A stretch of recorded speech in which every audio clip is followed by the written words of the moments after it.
Zoprag of Asa carefully looked at the device the human trader had placed on the table between them, making sure to keep his hands well away from it. Leaning back, he reached for his hookah thoughtfully.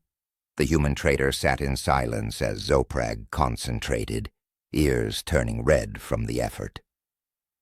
Finally, a small flame erupted above Zoprag's fingertip, which he used to light the herbs.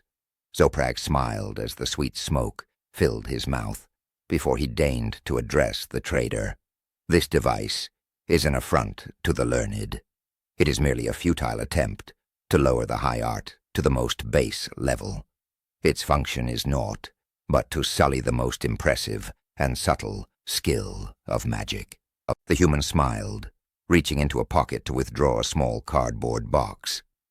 Without moving his gaze from Zoprag, he shook out a paper cylinder which he placed in his mouth. Still without moving his gaze, the human returned the box to the pocket, then pulled out a small metal device. A small flick of the wrist, and one end opened, a small flame burning merrily.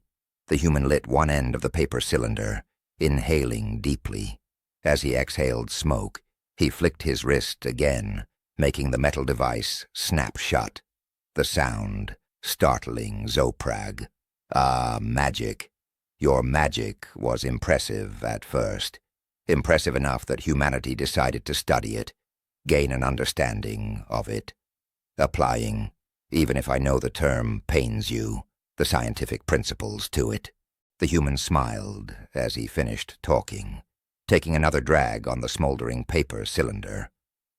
Zoprag's eyes narrowed slightly. But magic should be mystic, mysterious, unapproachable for the unchosen. The human shrugged, leaning back from the table slightly. I don't know anything about should. What your people call magic is nothing but one force among many, merely another form which energy can take. It is just another thing for humanity to understand, as well as to use the colorful language the old Stellar Council employed in their so-called ban on technology: devour and pervert. Zoprag's Asard eyes narrowed, lifting his gaze from the device to the human as he chewed on the hookah's mouthpiece. You humans have despoiled the art by putting magic in the hands of the common people. The human shrugged, the smoldering paper cylinder held between his lips. It's not magic, once you understand it, and you lot believed that our weapons were magic too. Wincing slightly at the memory of human weapons, Zoprag looked back at the device on the table in front of him. Well, yes, but we soon learned they were little more than what a skilled craftsman could make. The human nodded, as if agreeing. Ah, yes, and you don't like the idea that a mere craftsman can make something you don't understand. Zoprag tried to rally himself, but they are illiterate yokels. Leaning forward, the human inhaled deeply through the paper cylinder. The red glow almost reached the human's lips before he discarded the remains on the floor beneath the table. And not at all like you, who think that learning a skill makes you better even when it blinds you. After all, any sufficiently advanced technology is indistinguishable from magic. Right? Taking a deep pull from his hookah, Zoprag focused his gaze fully on the human.